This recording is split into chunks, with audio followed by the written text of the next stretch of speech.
episode 130, Super Niching.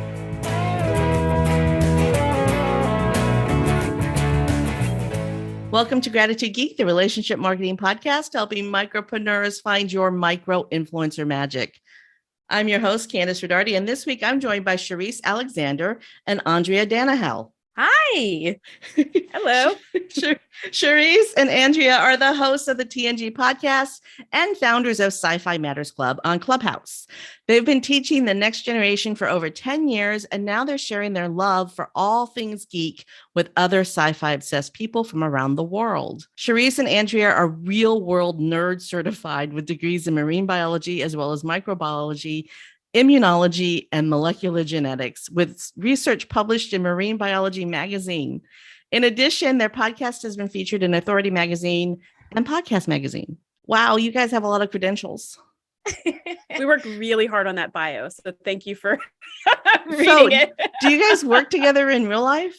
We actually met working together in real life. We met, Andre, you got to help me out, but 10 years ago or something. It was like 10 years ago, yeah. Yeah, 10 years ago, we met at a tutoring company. Both of us are in education. I taught college for a while and then high school for a while. And then I came to work at the middle school that Andrea worked at. And Andrea has worked with all ages as well. So yeah, we used to work at a school together. It's kind of hard to describe because I worked there, but then she didn't, then she worked there, but then I didn't, but then we both worked there, but then we didn't see each other. So yeah. I will answer, yes. Yes, we've had a lot of overlap over the years. But your love of sci-fi has kept you together. Oh, totally. I love it. Totally. Okay, so among many other things, but sci-fi is the thing that we love to nerd out about the most. Okay, well, let's talk about that. So tell us your story. How did you guys come up with this idea? And what attracted you to each other to work together and all that good stuff? Well, I'm gonna. Do you mind if I start with this? Okay. So, Cherise and I have been friends for many, many years. As we said, we met working and we just became really good friends. And we just always had these really fun, bantery conversations. And inevitably during our conversations, we would always end up crying tears of laughter and in side stitches. When you laugh so hard, you laugh silently because you've run out of air. We would have tons of those conversations throughout the years. And we were we really need to bottle this at some point because we just have the best time together. And one of the things that we loved talking about so much was Star Trek and sci-fi, but particularly Star Trek. It was our childhood, nostalgia. So when the pandemic hit, we had been throwing the idea around of doing a podcast, but we didn't really know for what, because we were let's bottle this energy we have. And as we were talking, we were why don't we break down episodes of Star Trek TNG? This is what we grew up on. And when the pandemic hit and we all locked down, it was well, we're not going anywhere for a while. So this is maybe a great time to start doing that. Yeah. And when it comes to Star Trek, as I'm sure many, many people know, there are 10 million different seasons and series and shows. And, it started back in the 60s. There are new shows even starting today. So we picked the one, TNG refers to The Next Generation. We picked the one that was aired in the 90s and the late 80s because both Andre and I were kids watching the show with our families. And we have so many fond memories of just growing up and how the show kind of shaped us and our values and our character. It's really, really interesting to go back and look over this show as adults and to just share that with other people who are just as obsessed as we are. Next Generation came out when I was a teenager and it lasted into my early 20s. So it really is a series that took me from childhood to adulthood. And the same with you. Awesome? Yeah. And the same thing with you guys. I watched it with my family. We watched it together as a family. And who would have thunk that, these Californians would have been so into sci-fi.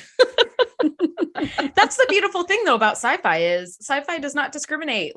Everybody of every background and shape and color and size and orientation and everything can find something that they love about it. When you think about, sci-fi conventions, pre-Comic-Con days, the narrative was typically just these white guys who live in their mom's basement. And it's that couldn't really be further from the truth. It's everybody all the time. And it's age. Yeah. Every age. Yeah. Well, Andrea just exposed her young nephews to the show. Yeah. One of her nephews, who's how old is he? 7 or 6 or Seven. 7? Yeah. 7. And she was telling me that they were watching the show as she was reviewing for one of our podcast episodes. And she kind of had this moment of saying, wow, I was his exact age when I started watching the show. And now he's getting into it. How cool is that? Do you guys think Yeah. that Star Trek, that TNG in particular, foretold a future? As far as technology, yes. Many people have been, including Steve Jobs, have been inspired by the kinds of technology showed on Star Trek, all of Star Trek. But I think especially TNG inspired whole generations to go into engineering, to go into sciences, to go into medicine, to go into creating new kinds of technology, because it was so exciting. And the possibility was like, I bet we could make something like that. And I am amazed when we go back and look at the show, how many things we have today that were just made up, totally pretend ideas back then. So that I do think is a big one. What about you, Andrea? Other ways that the show is influential? Oh my God. I think that the show was really taking a lot of current events and was giving it like the Star Trek spin, but really like narrating a lot of like what was happening or things that we feared would happen. Like there were, the Enterprise has come across a lot of civilizations who overtaxed their planet's resources and needed help to like clean up, all the like damage done to the atmosphere and to the planet and all that, whatever planet and whatever system.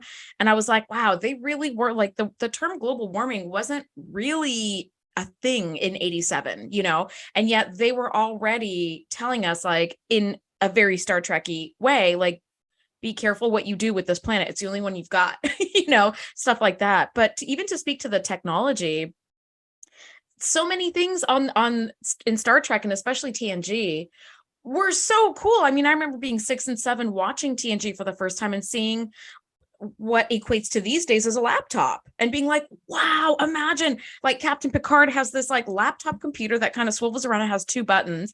That would be so cool. What a great like terminal to get a ton of information. And then now we look at it and we're like, only has 2 buttons and you can't even take it with you. What? But like, it just shows like how we have taken like that inspiration and really ran with it, which so freaking cool.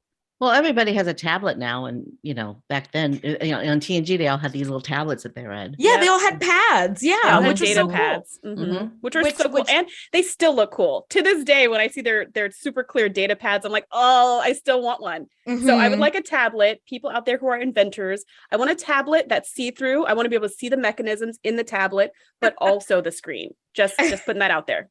Well, I don't know if you guys watch other sci-fi shows, but if the Orville has really taken a lot of Star Trek episodes and just sort of put nods to them. But the other show that surprisingly gave a lot of nods to Star Trek or TNG is The Expanse. I mean, they had the same tablets and the same, see-through so I think all sci-fi now just, pays homage to Gene Roddenberry. It gives me like Galaxy Quest vibes where like these aliens were watching Galaxy Quest thinking it was like a real thing. So then they created all of the technology to mirror like what they were seeing and inspired by. And it feels very much like that, where now we have iPads that were directly like inspired by data pads, where it's like now life is imitating art, which I think it creates this like figure 8 loop in my brain where it's like one kind of feeds into the other. And it's just so cool. It's like so inspiring. Be like, these people just came up with random items for props for a show, and yet inspired generations of like creators who made these things reality. Like that is so cool. Well, and then they also, couple decades later inspired the 2 of you to do a podcast about the show. Totally. I don't want to do the math, but I think it's been 30 years since that show. It has. Yeah. It's been a little over 30. I don't want to do the math. But on all these years, and you have a huge following. Your podcast is fantastic. I love the format of your show. I love the way you go scene by scene in the episodes.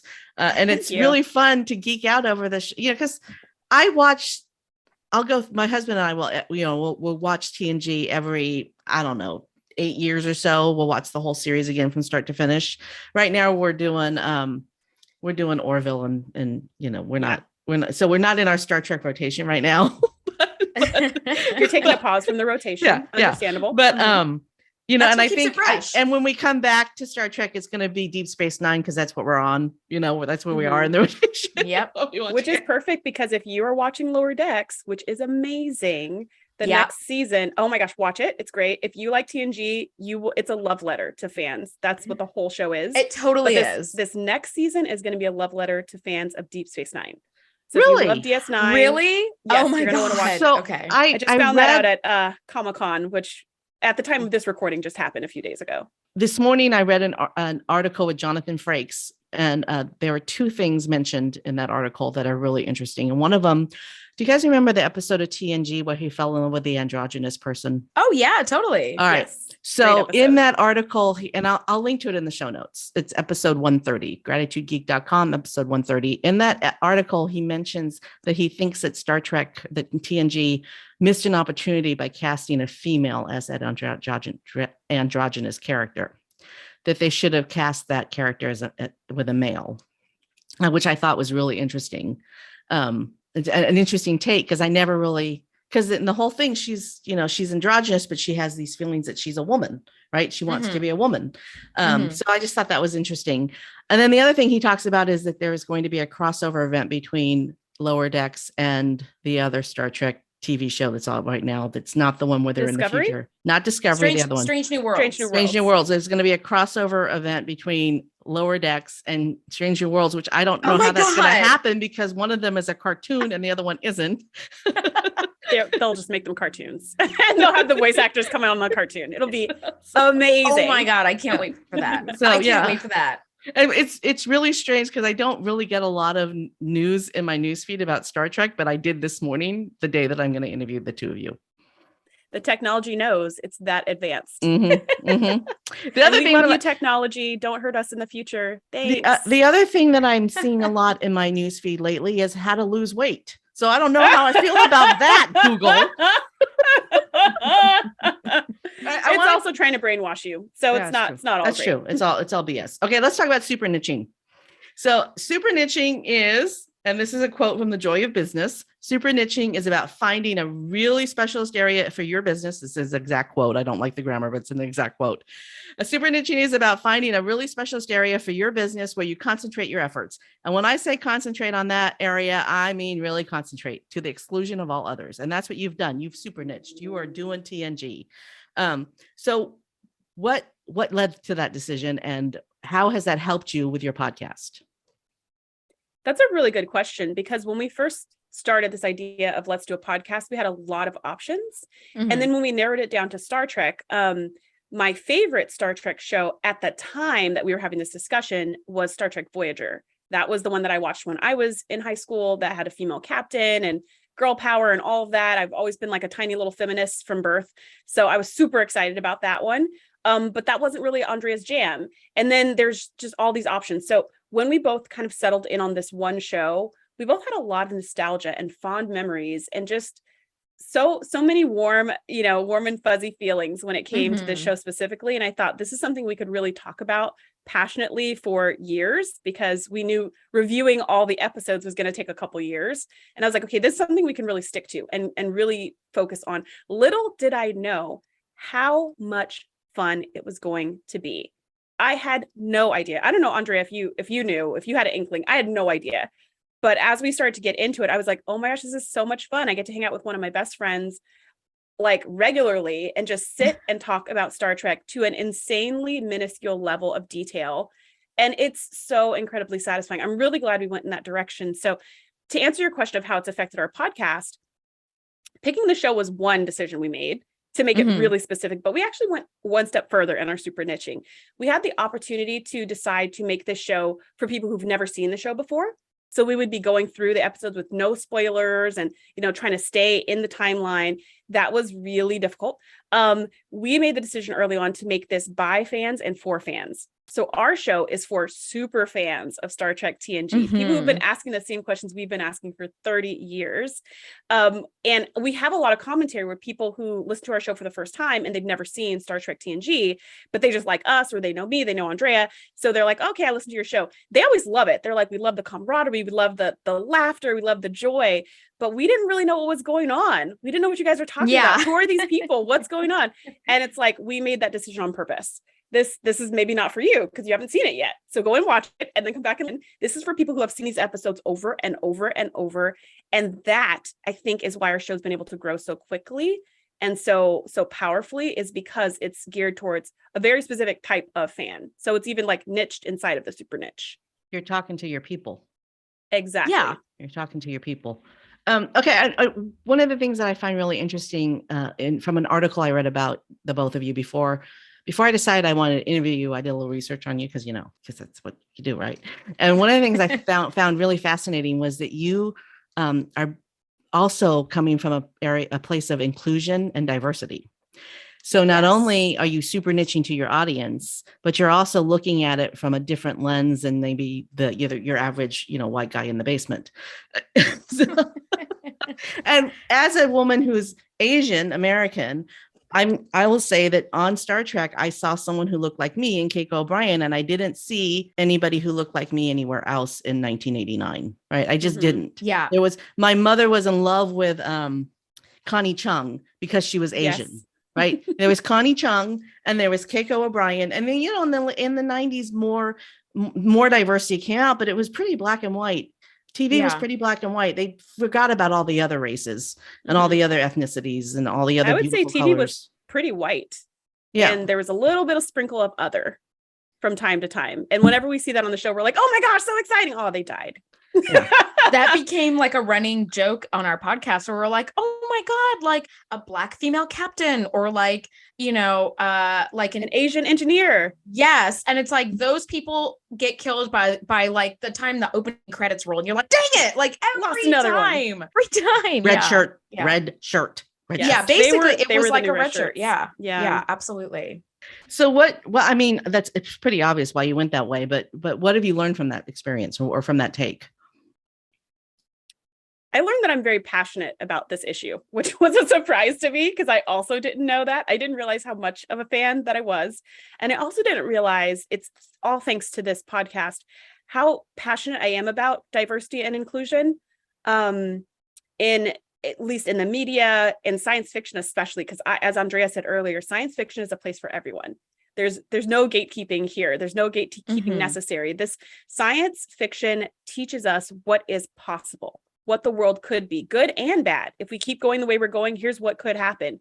But also, here's what we could create. Like you mentioned the Expanse earlier, Candace. Here's what we could create. If we really were to live in space, this is what these ships should look like. They should be exactly like the ships on the Expanse. Everything should be recycled. Everything, like all of this.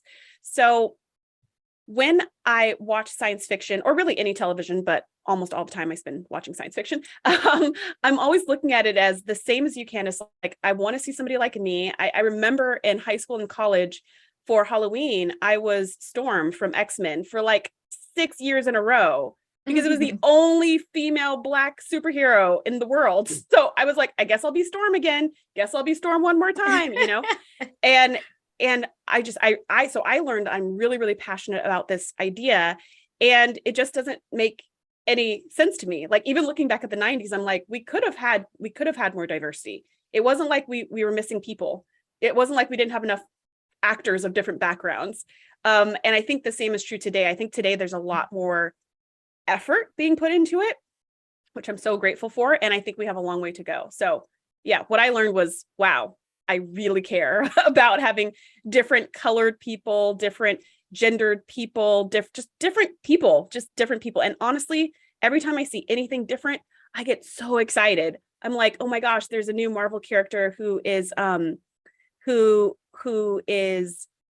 Muslim, and she wears a hijab. And I'm like, yes, something different. Yes. Like, I just get so excited. I don't know, Andrea, what about you? I love the way you two are interviewing each other. I'm just going to sit here and listen. Welcome to our podcast. I think I really resonate with that same kind of stuff. I grew up, my dad, who's passed away, was from the Czech Republic. My mom, who's still alive, she was born and raised in Colombia. So I have kind of a diverse, like a South American European blend background.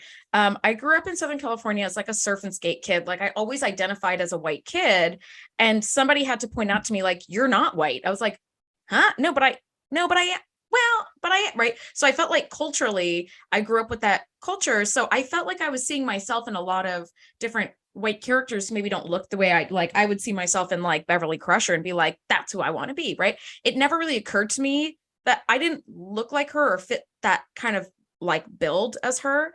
But I think that, you know, as Sharice and I joke, like if you see a diverse character, they like get killed off instantly in TNG and you're like, damn it, come on guys, right? But I think that TNG was one of those first to kind of start setting like stepping stones down for like other shows to continue to build on to like get to where we are today. And we still have a ton to go. Like we have so much room still to grow. Even speaking, I have a friend who's works in costuming for big films and movies, and she's done like Marvel movies and lots of big stuff. She's Korean American, and she has literally been told, we need an Asian woman on the cast to say we have an Asian woman like working part of the crew. So do you want the job? And she's like, she has this like really high up degree and like fashion design, it's all this stuff, right? And she just is getting calls because they're like, we need a token Asian woman. Can you just fill that role? And it was like, what the F, you guys? Like, it's 2022. This is not where we should be. But I'm glad that at least light is being shone down on that and being like, hey, we really need to do better here. Because when you see a little girl watching a superhero who looks or speaks or believes in like all these different things and doesn't look like her, it becomes hard for her to like put herself in those shoes. So when you give these kids like a hero that looks like them, it really opens up like a world of possibilities. And I think that's pretty cool. Yeah, something similar happened to me several years ago, like maybe it was over 10 years ago, but I was invited to participate in the board for a nonprofit that was forming that was about teaching kids.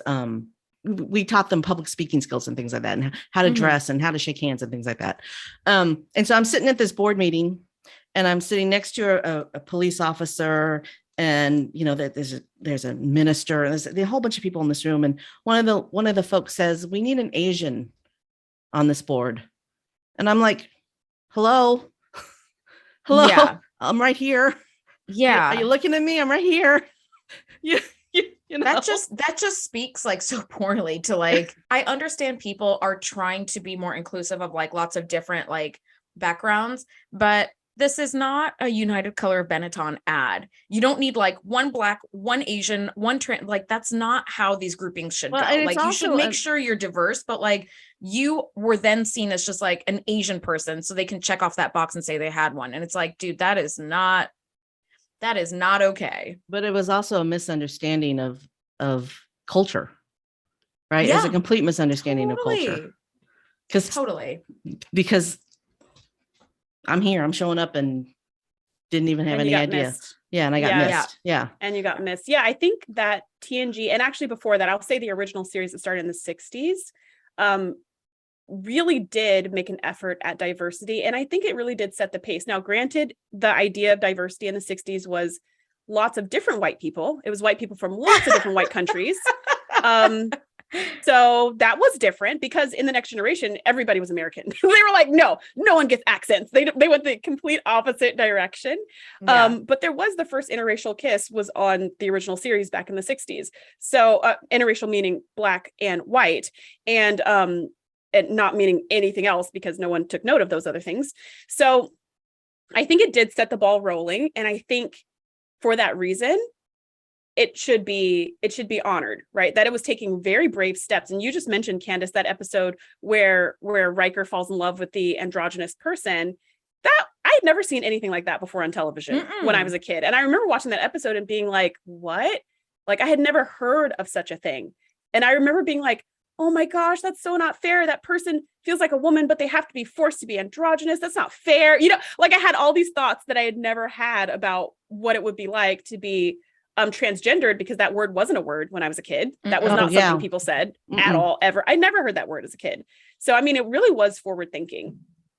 I think despite so some too. faults in, Hollywood casting.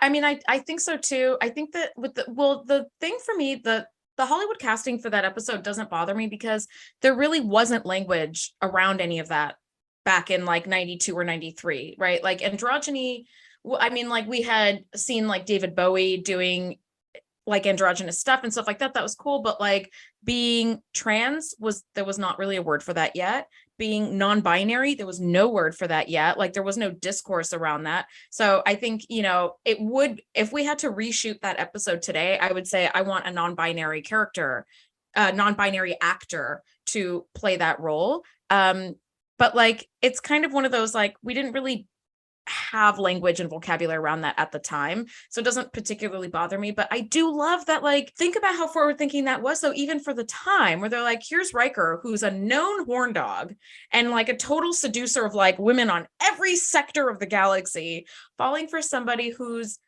non-gendered, right? It's like, that is really, really cool. And that's not the character I would think would be falling in love with this like non-binary character, because like Riker was like such a like skirt chaser. I think that was actually really cool. They're like, wow, here he is challenging his perceptions and growing, which I was like, yes, yes, yes to all of that. So along those same lines, I'm about to drop a spoiler alert. So if you're listening to, or if you're watching Orville and you haven't seen the episode yet, I'm about to drop a spoiler. But in the most recent episode of Orville, or the most, I don't think we've seen the most recent. I think there's one more episode, but in the previous episode of Orville, there is a scene where the all male species, the what are they called? The Mordocs or Moldocs or whatever. There's a race. I'm blanking on the name, but there's a species of aliens that are all male. They're all male, or yes, and they're very they don't like women at all. Anyway, one of the characters, and gosh, it's like, I hate this when it happens when I'm having a brain fart. I can't remember the name, but one of the characters, his husband has left him and he's interacting with a female human and there's some sexual tension there. And I'm thinking, ooh, where's this going to go? And then the husband came back, so because you're thinking, all male species, they don't like women, and there's some sexual tension between the human female and the dude. Yeah.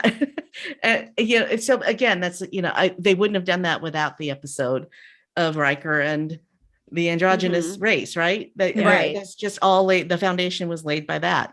And then they had the Trill, who could go back and forth between being a woman, being in a female body and a male body. Yes. So we cool. just reviewed that episode a few weeks ago, and it was very much like a discussion around this Trill who Beverly had like fallen in love with, and like kind of failed to mention that he was a Trill, and then had this like other body, and then now had like a female body, and Beverly was just getting like relationship whiplash, she'd get the rug ripped out under her every time this Trill like changed a host body, where she was like, I can't keep doing this. Like, do I just love you for your body? No, but like, that is part of your identity, I thought. So this becomes really difficult. And like, we had kind of talked about that too. And we are like, yeah, that would be really, really difficult for us.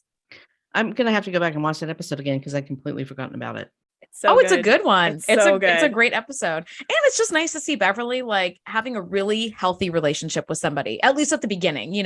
They parted on like good terms and like wishing each other well kind of stuff. But man, to see Beverly like having like a healthy, happy relationship was like, yes, go Beverly, you earned this, girl. She's been through so much. The women on that show did have a lot of trauma and yes. Yeah.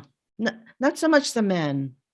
Yes, that's a point of contention for me and Charisse too. Like, because the men, they have trauma, but it's not violating kind of trauma. Like they survive a shuttle crash or something where it's like, wow, that really is horrible. But then like poor Counselor Troy gets raped like 6 different times, like in TNG, and you're like, dude, can we stop making her go through this? Like, as the writers, you don't have to write that story. Like, we don't have to see her get raped again and again and again. Yeah. It's like, no. Yeah. Come up with better storylines. It's Mocklins. Totally. The race of all males is Mocklins. There you go. Isn't the mind amazing? We're like, I will think of this in 5 minutes. All right. So I want to talk about your guys' scientific background. because it's fascinating. So what's going on in the world of microbiology now that's new and exciting? Great question. I don't know. I haven't been doing microbiology for many years. I graduated with a bunch of degrees in microbiology and genetics and whatnot. And then I went into teaching. So I've been teaching for over 10 years at this point. I started with teaching microbiology, but I still wasn't doing science in the lab. I was teaching my students how to do science. And then when I went to work at high school and subsequently at the middle school teaching science and whatnot, it's very much like a generic integrated science. Basically, I see myself as Miss Frizzle from the Magic School Bus, just kind of popping in and teaching a bunch of different things that are really fun and interesting. So I know that everybody, when the pandemic happened in 2020, everybody that I know decided that they were also microbiologists. And decided they did not need any of my formal training. They just, heard something on the radio and now they are experts. So I feel like everybody feels like they know more than I do, which is totally wrong, but totally fine. But the latest thing I think is that I don't think people knew what that word was before the pandemic. Whenever I would say it, people would be like, what the heck is that? Now people are like, oh yeah, I know all about that. I watch the news. So it's kind of fun. The other kind of fun thing, a nice silver lining that came out of this horrific trauma of having a pandemic, is that now everybody's a lot more germ conscious, which I felt like everyone should have always been, because I'm a microbiologist. So I'm like, everyone should have always been staying home when they were sick. Everyone should have always been washing their hands after they sneeze on them. Everyone should have been doing these things. And now everyone's on board, and I'm super jazzed about that. Are they? Because do you remember back in the day when you called in sick from work and they made you feel guilty about it? Yes. I mean, really? That is such BS. That drives me crazy. Yeah. That drives me crazy when you call in sick and they treat you like you've done something wrong. It's like, or I could come in and infect everybody, but I'm pretty sure that's not what we want. Please stay your butt home. Yeah. I've told students, because we've been teachers for many years, I'm like, don't be a hero. Don't be trying to power through to show me how dedicated you are to class. Nobody should be that dedicated. Stay home. Stay home. You'll catch up in like 2 days. You'll be fine. Goodbye. What's really fun? I hope we learned that lesson. I hope so too. But if we don't, I'm sure we'll get another opportunity to relearn it. So what's really cool though about Andrea's background as a marine biologist is that she gets to bust out that knowledge randomly on our episodes whenever we have some kind of marine creature. Our first episode we ever reviewed, the first episode of Star Trek TNG, which is called Encounter at Farpoint, there's like a space jelly or something like that. And Andrea's like, I know the species of that. Like, it's like, that's always super fun when she can like. Is that based on a real species? Yeah, they're basically moon jellies. They look exactly like moon jellies with some tentacles like kind of CGI'd on them. And like the fun thing about moon jellies is that you can actually touch moon jellies. They do have stingers, but their stingers can't penetrate like the thick layer of our skin. So it doesn't feel like anything to us. So you can touch them, which I don't encourage people just going out there and grabbing them because they're very fragile and they can get killed. But like they're really, really beautiful, like bioluminescent-y, kind of like clearish blue jellies. They're really beautiful. So when I saw that on our pilot episode, I was like, I know exactly where you guys took that from. And they made a little blue moon jelly and a little pink moon jelly, so that the space jellies, you could tell which one was the boy and the girl. They pointlessly gendered them. I was like, right? Okay, that's such like one, it's such a 1980s thing to do, right? Yeah. Of course, that whole blue and pink thing. So where do these jellies live? Actually, we're in Southern California. You can see moon jellies like out in Long Beach and stuff. There's lots of different places where you can find them. They're clear, like they're kind of clearish blue, and they have 4 sort of semicircles on their top, which, fun fact, is actually their gonads, which are temporary because sea jellies have something called temporary gonads that the body will make the gonads for just like mating season. And then it just kind of recycles everything back into the body like a spaceship. It's like, mating season is only X time a year. So you don't need gonads the rest of the time to just be taking up like space and energy. So it gets recycled back and kind of dissolved and recycled back into the body for like other uses, which is actually really, really Wouldn't cool. that be cool if men had that same thing? Totally. Human men, we only need them for mating, and then we could just, let them absorb. I don't know how human men would feel about that, though. I don't know if they'd love that. They'd plan. probably feel light and free, I'm guessing, but maybe not. And maybe not so light and free. aggressive. Pants would fit more snugly. Less war. Well, you know what's actually interesting is there are less war. There are actually lots of species who have these like physiological responses for like different mating seasons. One of the more interesting ones that I've read about are ducks. Female ducks, their vaginas are a corkscrew shape. And so the male duck reproductive organ is also a corkscrew shape.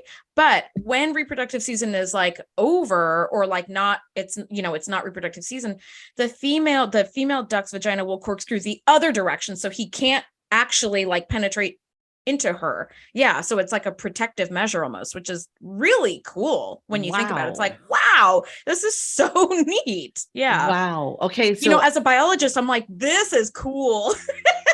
well, not everybody's standard reading, but how can we take that concept and use it to protect women from horrible men? I'm sorry. I'm really man bashing today, aren't I? Yeah, we're having a moment. Well, listen, I think it's actually a really interesting physiological like response and for protection. And yeah, that's and it's, I mean, we can go down the rabbit hole on like all of this kind of stuff, but yeah, there's some super, super cool, like nature is just totally lit. It's super lit. And like, I love that in sci-fi, they take a lot of like alien inspiration from like things that we find in our natural world.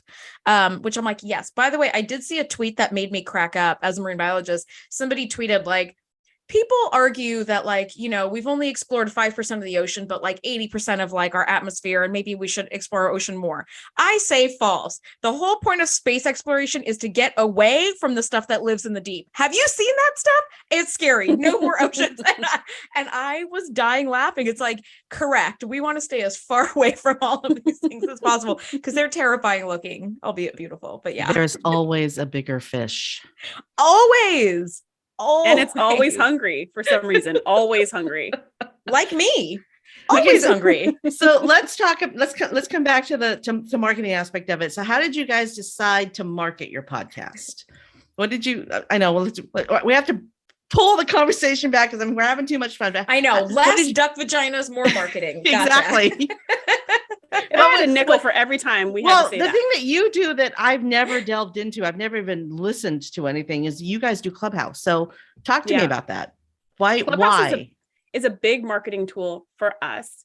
We also, get publicity. We're in magazines and do stuff like that, kind of more traditional media type things. But Clubhouse has been amazing for us. Clubhouse is a social media platform that is audio only. So it's perfect for podcasters. I think it was invented a year before lockdown came. So it was like perfectly timed when everyone was trapped at home and couldn't socialize with other humans. Yeah, totally. You could get onto Clubhouse, and there's lots of, at the time, there just everybody, every celebrity, every major business owner, every player in the game who's usually completely inaccessible was hanging out on Clubhouse all day long. So when we joined Clubhouse, shortly after starting our podcast, we started doing live podcast recordings on Clubhouse, which was pretty fun. And we did that for maybe a month or so. And we started getting people to kind of come every single week to listen to our new episodes. That was totally unsustainable. So if you are listening to this and thinking about starting a podcast, do not recommend. I don't recommend that. I recommend batch recording, which is what we do. We record a bunch at one time. But what we did do was we started a club on Clubhouse, which is just a group where people come to talk about a specific topic. So we started the Sci-Fi Matters Club, where we sit and talk about sci-fi. I did consider starting just the Star Trek Club, where it's just about Trek. But I really wanted this conversation to be bigger because a lot of things that we talk about on the show of gender equality, of diversity, of inclusion, of the world as it could be, as science made possible, as a place where everyone belongs, all of that is way bigger than Trek. Trek inspired it for us, but it's bigger. And I think it's all of sci-fi, like it's all of geekdom. Really. But so we started this club that's just about science fiction. And so we would have lots of conversations in that club with people all over the world about the Matrix movie or about whatever. We would do plays, we do audio dramas in there. So we just read, the last one we did was Doctor Who. We did an episode of Doctor Who where we had voice actors and sound effects and all this stuff. We did an episode of WandaVision. we bring together people who love science fiction, and we have all kinds of conversations. Every Sunday we have Sci-Fi Sunday, where we read a short story that's science fiction.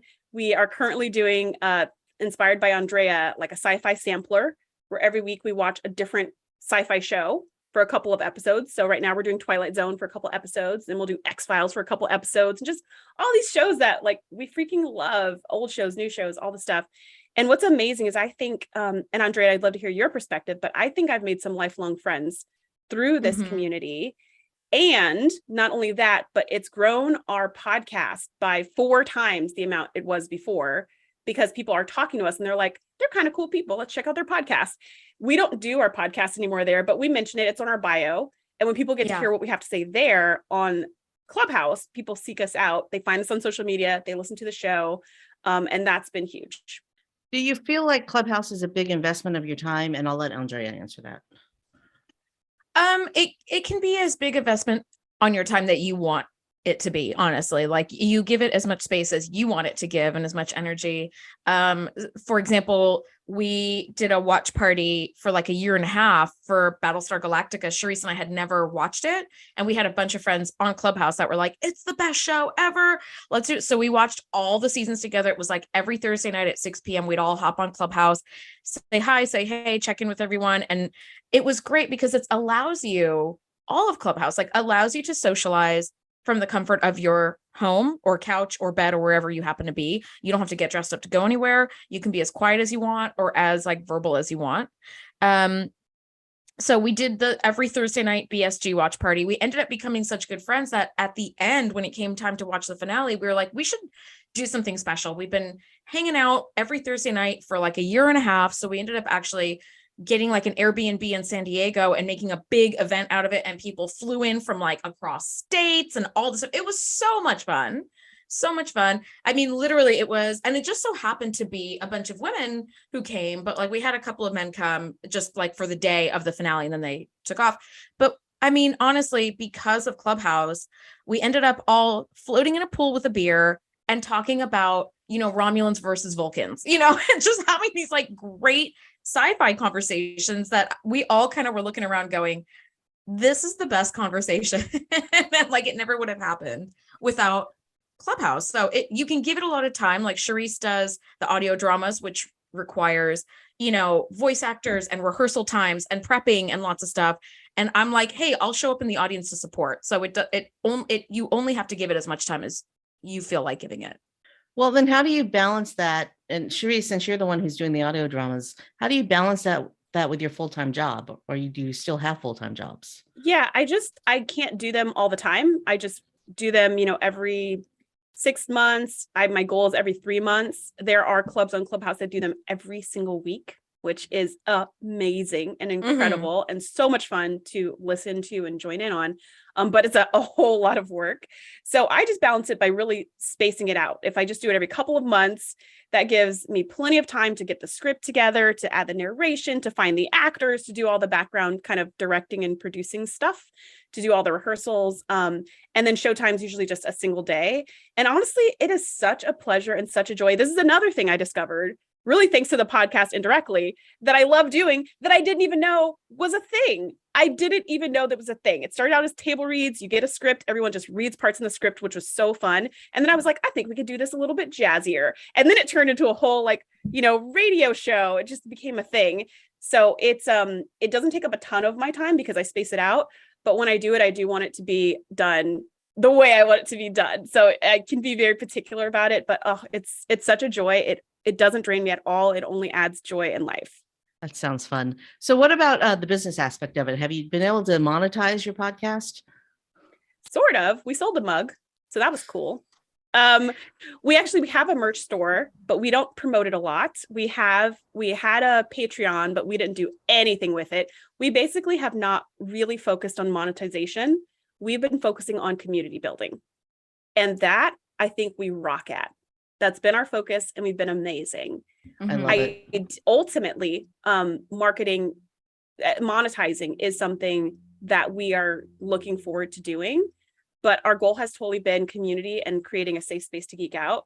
And I think that to me is more satisfying. And that's a good place to start, because when you love something, you're happy to spend money on stuff. Totally. But when you're just spending money and you don't maybe necessarily love it, there's really none of the loyalty that businesses need, that small businesses need to really survive.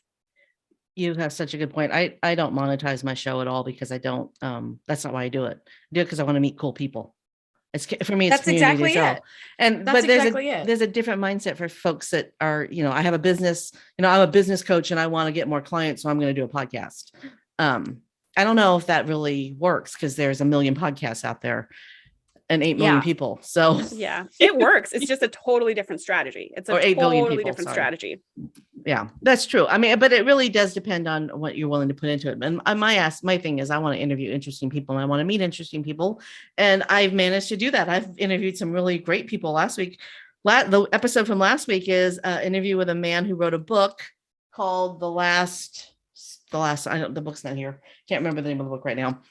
But he wrote a book and he created this whole world, this whole realm around this book. And then a video game developer read the book and said, hey, I want to turn your book into a video game. And so now they're turning the book into a video game.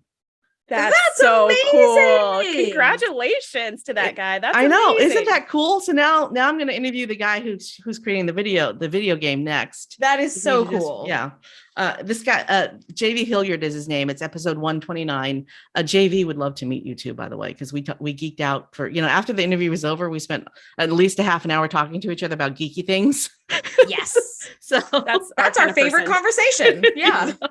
so I'm going to introduce you to him because he would love to meet you. And I think that you might be interested in the Meldiverse too. That you might be able to, the Meldiverse is what they're calling the melding of the metaverse and this realm that they've created. So anyway, I'm going to introduce you guys because I just think that you would Sounds awesome. you'll have a great conversation. Is there anything that I didn't ask you that you want to answer? Oh gosh, I don't know. It's your interview. Oh, I do. I have a question. So my daughter is heading off to grad school in 2 weeks, and both of you are scientists. She's going to study paleontology. Yeah, she's studying paleontology. That's so and cool. What's your advice for my daughter heading off to grad school as a scientist? So I will say, looking back, because I think about this a lot. I think about what I did in college and what I did in graduate school as a scientist. And there were far too many parties I did not go to so that I could study, because I needed to get a good grade so that I could get into a good school, so that I could get a good job, so that I could have a good life. And that's not the model. That's not the current model of the workforce today. It doesn't have to go that way. And I just missed out on connecting and networking with a lot of my friends who I just assumed would always be there. And you graduate, you move away, and you never talk to them again. So my advice to her would be to split her time between being the best scientist in training she can be and being the best friend she could be. Because these friends, you never know where your paths could cross again in the future. You never know if your roommate is going to be a Nobel laureate or if you're going to be the Nobel laureate. You don't know. And you don't want to miss out or sacrifice meaningful relationships on the altar of achievement or success, because a really pretty plaque on your wall can't give you a hug when you come into the door. So that'd probably be my advice is invest in relationships equally with investing in your education. That advice is good for anybody, not just students. That's excellent advice. All right, Andrea, what's your advice? I mean, honestly, I was going to say something really similar. I was talking to the team at my school who's in charge of doing the yearbook, and I made this like offhand joke where I was like, I wasn't even pictured in the like my class picture portion of the yearbook. I was like, nowhere. And the woman was like, did you do clubs? Did you do sports? Did you do this? I was like, nope. I didn't do any of it. I was just so focused on studying all the time that I never created any like work-life balance to like enjoy my school. And now that I'm older, that balance is really, really important for me, because I am not one of those hustle till you die people. I think that culture is incredibly toxic, because people hustle till they die and then their cubicle gets given to somebody else next week. Like, what was all of that for? So I think it's important to find things that are of value to you. And that might be involving in your school more, it might be hanging out with friends more, it might be whatever, you know. So I think that work-life balance is really important. And I know that when you're in grad school, it's just work balance. But the other thing I would also say too is be open to working in other fields that are not in your degree area, you know, because I don't work in my degree area anymore. I mean, I'm a teacher now and I teach math and science. So it's like science, but it's not like research science related. And I mean, I was like, I cannot work outside of my field. Like I got this degree in marine biology. I need to be a marine biologist. And just there aren't really a lot of jobs for that. So like I had to end up looking elsewhere. And now I'm looking into like marketing and communications because that's a passion of mine as well. And I just kind of look back and laugh. I'm like, wow, I was so rigidly stuck on like, I'm getting this like degree, I have to work in this field. And it's like, just kind of be open to like where life can take you, because you might end up looking back and being like, whoa, I took some left turns and some U-turns and some all kinds of stuff. And like, it's actually just really about that journey. If you had told me when I was 23 years old that I'd be hosting a podcast about gratitude and marketing when I was 52 years old, I'd be like, what's a podcast? Yep. Totally. Yeah. Who knew? Okay, I got my selfish moment out of the way. All right, this is actually my favorite part of the interview where I ask you to share your moment of gratitude. And I'll let Andrea go first. Andrea, share your moment of gratitude. For whom or what are you most grateful? I'm really, really grateful. I'm really grateful to have friends and family that I can count on. And Charisse is one of those people. To not go into it too much, I am actually going through a really difficult time in my life, and I'm experiencing a breakup of my marriage that was really not, nobody ever plans that, right? But it was just very much out of left field. And having friends and family that I can count on, and having somebody who, you know, I can call my friends in the middle of the night and say, I'm crying right now. And they're like, okay, talk to me about what's going on. That is so invaluable.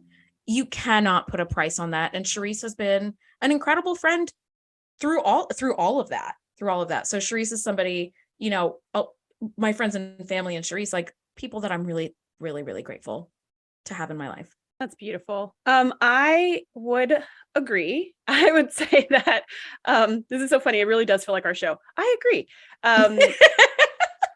Yeah, having like kind of what I mentioned before as advice for Candace's daughter is, as I've gotten older, I realized that because I was so ambitious as a college student. Oh my goodness, like no one could top me in my drive and everything else, which I do miss that a little bit sometimes, but I definitely sacrificed relationships on the altar of my success. And at the end of the day, I was like, I don't even want this anymore.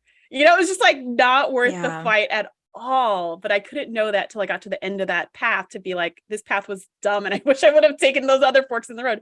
So I'm really appreciating now the friends and family that I have that really see me and know me. And that's another beauty of me having a podcast all about sci-fi, is when my loved ones hear that, they're just like, sounds right. You know, no one, there's not this judgmental thing or this like, what, that's weird or anything. It's just like, that does sound like you. Are you going to Comic-Con? You know, like they're just so on board with who I am. And it's really wonderful to just be able to be okay in my own skin around people and have them accept me and love me and value me for who I am and how I am. You can't put a price tag on that. And I'm really, really grateful for that. Thanks for joining us this week for Gratitude Geek, the relationship marketing podcast, helping micropreneurs find your micro influencer magic. Your time is valuable, and I am ever so grateful that you chose to spend your time with us today. Be sure to check the show notes at gratitudegeek.com, episode 130, for links to all the groovy resources mentioned today, and of course, to connect with the lovely ladies at the TNG podcast. And while you're there, why not subscribe to the show on Audible, iTunes, Stitcher, or any of your favorite podcast players. Our theme music is Track 14 by Rev Brock and So Lily. I've been your host, Candace Ferdardi. Join me on my mission to spread gratitude, sow seeds of appreciation, and harvest a bounty of generosity and kindness. Stay groovy, my friends.